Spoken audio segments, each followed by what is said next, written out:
We either gonna be everything or we gonna be nothing. Ball is in your court.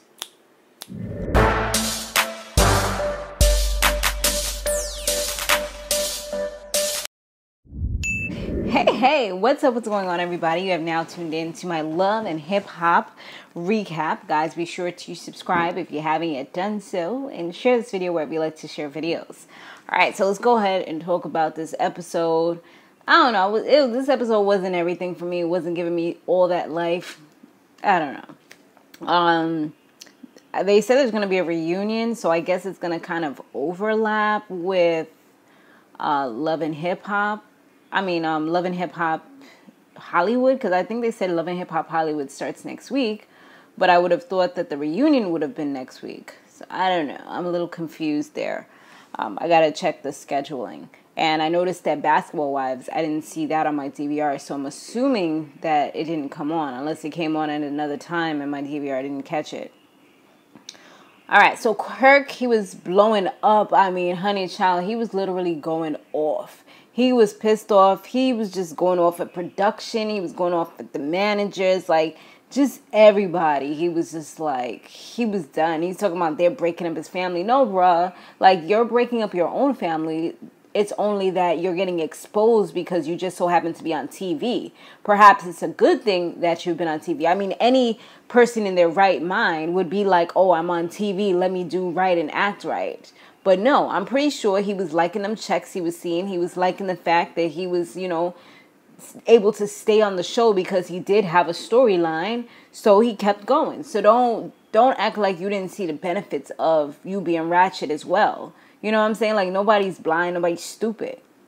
So he's like, oh, why are you guys putting that in her ear? Because she was, his mother-in-law was saying things about him. You need to do this DNA test and things like that. And what if the baby's yours? And he's talking about, that she's trying to break up the family. I'm like, how's she trying to break up the family when you're the one giving Rasheeda separation papers in front of the kids? You're not thinking properly yourself. It gotta be something wrong with this dude, because it's like he does stuff and he wants to still be the victim. How you the one that's hurting everybody and you still want to be claiming the victim role? Come on, bro.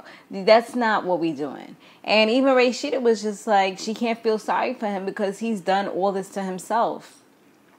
Momma Dee was throwing a little party for Samantha and Tommi. Well, it was actually one of those housewarming type of parties, but she also wanted this to be a makeup moment for Tommi and Samantha, but it kind of went really left, as it usually does when people try to kind of sabotage one, not sabotage, but try to surprise one of them and have the other person there and they don't even know. They've done this on numerous occasions. I don't know why they keep on thinking that Tommi wants to be ambushed and not know that her mother's going to be there so she can kind of be mentally prepared.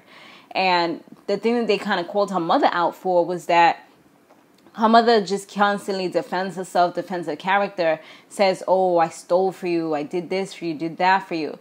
Yeah, we see that you tried to do what you could with what you knew or the resources that you had. And plus, you were very young. You were probably trying to make it, but you went down the wrong path. Yes, but don't constantly use that as a crutch. What she's really longing for, or says that she's been longing for, is basically an apology and to hopefully move forward in their relationship.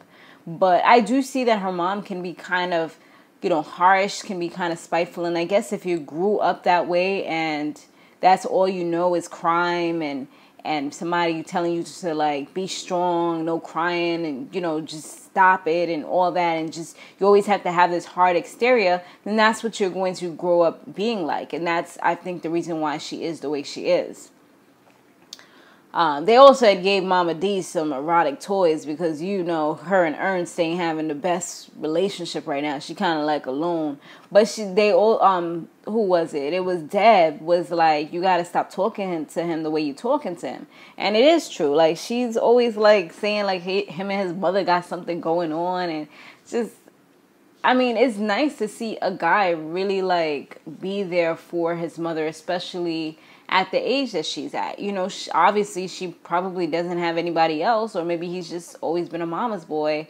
Yes, he does have to live his life and he has to kind of make some kind of balance, but Momma Dee kind of pushing him, I don't think it's making it any better.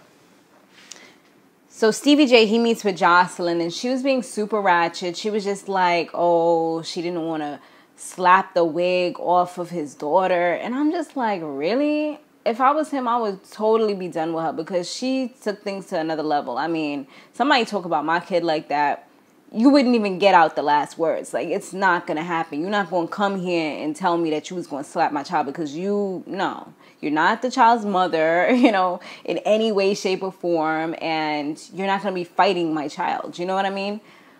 So she was all like, oh, well, I was saying that you can't beat me. Like, why is that even something that you bringing up? You know what I mean? Because I feel like the more that she did was the worse that she made things throughout that little interaction that they had. And he basically told her, like, no, that wasn't going to happen. And from what he was saying, she literally, like, blocked him from everything. I guess his sister was around her for a point, but when the whole stuff went down with his daughter, the sister was done with her, and kind of left her high and dry. So she said she's moving to Miami like she said she was going to do. Well, at the end of the day, we already know that Stevie's going to put up a fight. Usually, I'm for the mother, but in this situation, I feel like she's doing the most. She's trying to stop him from being able to see his child. Even on FaceTime, she blocked him. And then she's trying to move away so he can't see his child at all. I mean, the biggest thing that she was claiming was he wasn't claiming the child. Now that he's claiming the child, now you're trying to move away because you know that that's the only thing that you really have right now. Like, he doesn't want you like that. I mean, he still gets his little temptations here and there, but he got another Puerto Rican. He has another Hispanic artist, Panamanian Empress or whatever the hell she calls herself. And, he doesn't really need you anymore. He has found a replacement.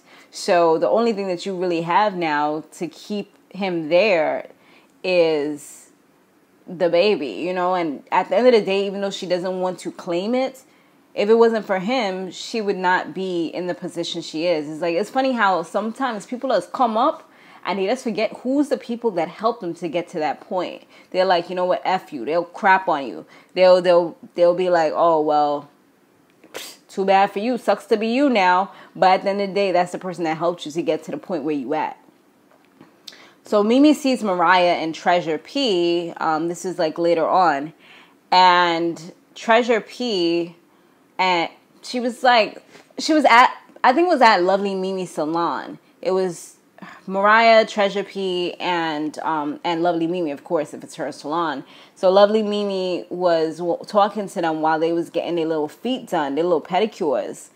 And I forgot who brought it up. I was kind of like not paying attention to this role because, I don't know, they're not my favorite people. So I guess they said something about their lifestyles and then Lovely Mimi was kind of talking bad about Mariah, and she was surprised they were still friends after the fact that she was the one who kind of put it out there.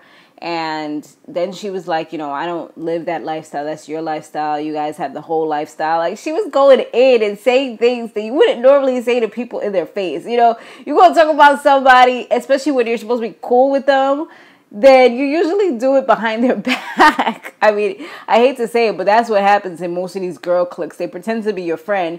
Then, like, with another friend that's in the group, they'll start talking about the other friend behind the back, But no, she did it in their face. Like, you guys are hoes. You have that whole lifestyle. And I was like, what? Like, who's going to let you sit there and talk to them? Like, Treasure P caught that shade early. Like, she was like, hold on, you ain't gonna fit to be talking to me like that. She just kind of was like putting on her stuff like, nah, I'm done with this, it's a wrap.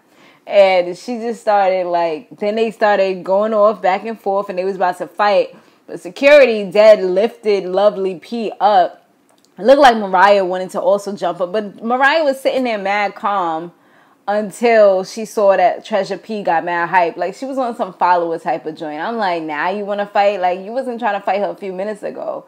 Like, you was saying little things, but you wasn't getting to the point where you were that hype, So, yeah, they picked up Treasure P. I was like, I know the little security guy, his little muscles and everything, he was liking that because he, literally lifted her up, right by her booty crack. So, I know he was getting a little feels in. He's probably getting a little brick solid real quick. Now, we move on to Logan. Logan, his test results came in. Jasmine had sent it over to what's her name, to Rasheeda. And it was Rasheeda, Kirk's daughter, and I think the mother was there as well, if I remember correctly. And they showed the results. She didn't really want to open it at first, but now she knows that it pretty much eliminates Kirk from being, I mean, not Kirk, if only, right? It pretty much eliminates Logan from being the father. So we know that one person's out. I mean, they didn't test Jock, but he kind of seemed like he kind of made it up anyway. So the only person left really is Kirk out of the people that she gave as possibilities. But I don't see why this should be the main factor in determining whether you want to be with this man or not. Like, he's constantly misused and abused you, not necessarily physically, but, emotionally, mentally, all of that. So I don't see why. I mean, yes, this is another thing because this would tie your money to somebody else. But I feel like regardless, like just the fact that he's been giving out the goods to other people and obviously giving it out unprotected, like that's a problem. And that would be a problem for me. Like that would have been the first thing in my mind. Like not even, dude probably would have been gone from the hot tub scene. I mean, come on. She got her own money. It's not like she needs him or anything like that. You could always do like joint custody so you make sure he's still in the kid's life. But nah, you can't allow people will do what you allow them to do. You constantly let them disrespect you when you have this knowledge. It's not like you don't know. Now you have the knowledge. So you constantly let people disrespect you, then it's a problem. At least with Tammy, at least I feel like she kind of put it out there like, I'm okay without you and I can do things on my own. So that kind of let him know. I mean, hopefully we don't hear about any more scandals. I mean, if he does, I would assume that she would pretty much be done with him.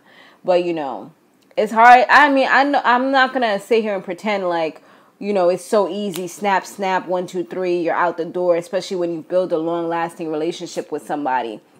But, we as human beings, we got to do better. I mean, it can be on the flip side, too, where the guy has a woman who cheats and he constantly takes her back. I mean, you can do better and you need to do better because nobody's worth your emotional stress and all those things, like being stressed out all the time and not having the best life that you can live. Tommi and her mother end up going to counseling, and it actually seems like it was a breakthrough for them. At first, the mother was being really apprehensive. She just didn't want to take in things. She didn't want to really hear what Tommi had to say because it didn't put her in a beautiful light. I think that's her main thing. She didn't want to hear the negative, although she felt in her heart that she tried her best. But Tommi kind of put it out there like, this is the things that you didn't do for me. You wasn't there. And eventually the doctor got back speaking with her. And I think this is the same doctor that spoke with the Braxtons, right? Got their relationship back in order. She went to talk to her and it seems like more so she was now receiving the information. So it seems like they did kind of need the professional help. I mean, hopefully this just wasn't a one episode thing and it's kind of changes their relationship. But with them, especially with Tommi, you never know. Because she has one of those mouths where she's going to say what she feels. And a lot of people don't want to hear what you have to say, especially if it's especially the way that you put it out there. You know what I mean? Like the way that she told... what's her name, you can get this, Jessica Dime, like, anybody who does this can get that work. Like, she could have just said, there are people that, I'm having my own situation, and that's the reason why sometimes I lash out. It's all about the way that you use your words, and not necessarily all the time what it is that you say, you know what I mean? Or sometimes it's about the tone that you say it as well. So it's different ways that you can kind of play on words and still get what you want to say out there. Like somebody else, they hear those words. It's like, okay, wait, hold on. She's trying to say I can get that work. Like, are you effing crazy? Who you think you're talking to like that? As opposed to if you would have said it a different way. So Stevie J, he has this big event where he's going to introduce his main artist. His daughters is there and they're just like, oh boy, here we go. Like, this better not be Joseline Hernandez.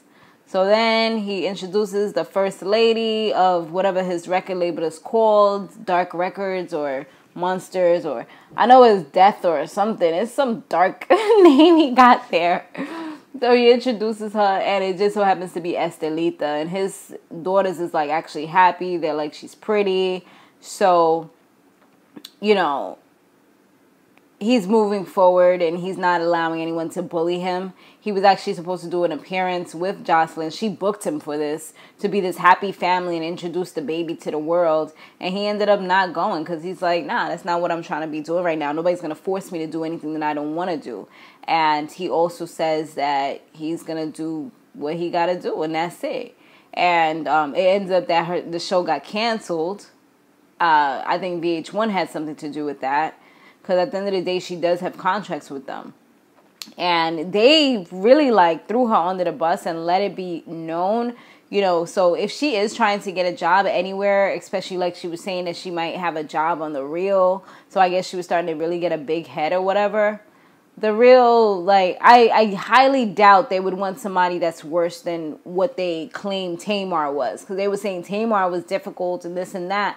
They showed clips of this chick being difficult to production, to security, to everybody. Like, they showed her past up until recent. She was all on some, do you know who the F I am? Like, I will walk off this stage. Like, seriously.